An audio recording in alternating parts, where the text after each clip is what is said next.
Sa iyo ako tumatakbo, ikaw ang aking kanlungan. Kapag may humahabol sa akin, ikaw ang aking kaligtasan.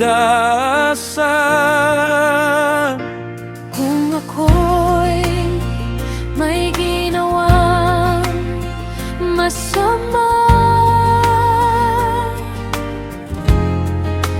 kung may kasalanan nasa aking kamay, hayaan ang katotohanan ang magsalita, at ikaw ang humatol sa aking buhay. Ikaw ang nakakakita ng puso at kalooban. Hindi kayang itago sa iyo ang anumang nasa loob ng tao.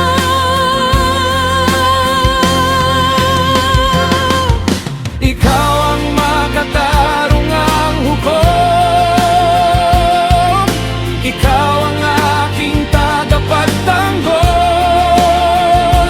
Kapag ako'y inaapi at hinahatulan, sa iyo ako kumakapit.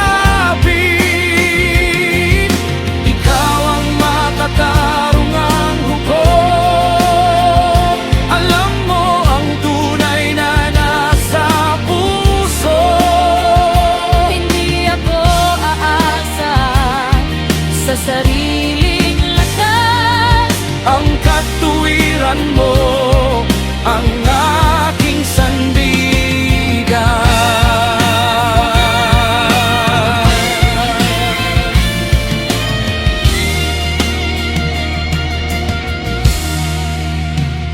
Bumangon ka, O Panginoon. Harapin mo ang kasamaan.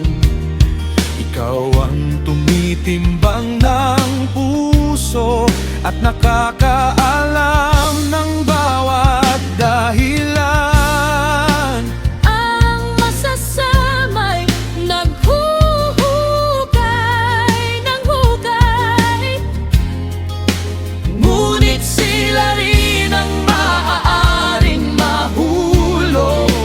Ang kasamaan nilang inihahanda ay babalik sa kanilang sariling landas. Ikaw ang makatarungang hukom,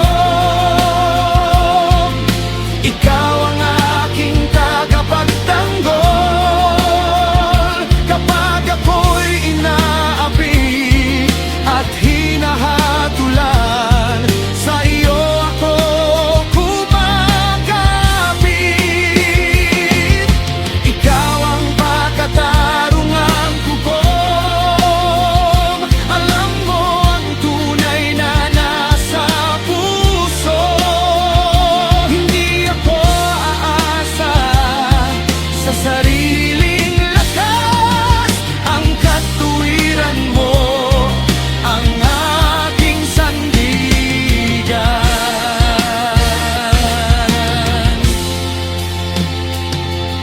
Hindi ko kailangang gumanti,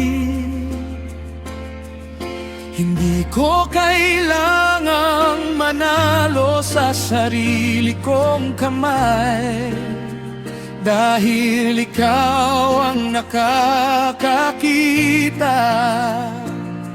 at ikaw ang hahatol ng tama. kaya kahit may bumangon laban sa akin, hindi ako mawawalan ng pag-asa.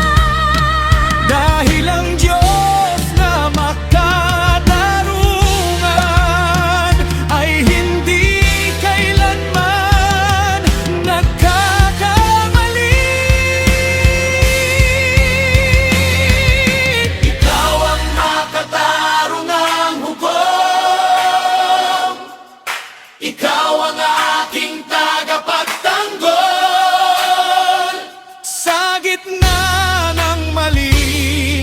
paratang ikaw ang aking sandigan.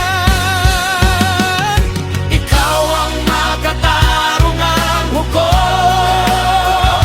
Ang puso mo'y puno ng katuwiran, kaya awit ako sa iyong pangalan.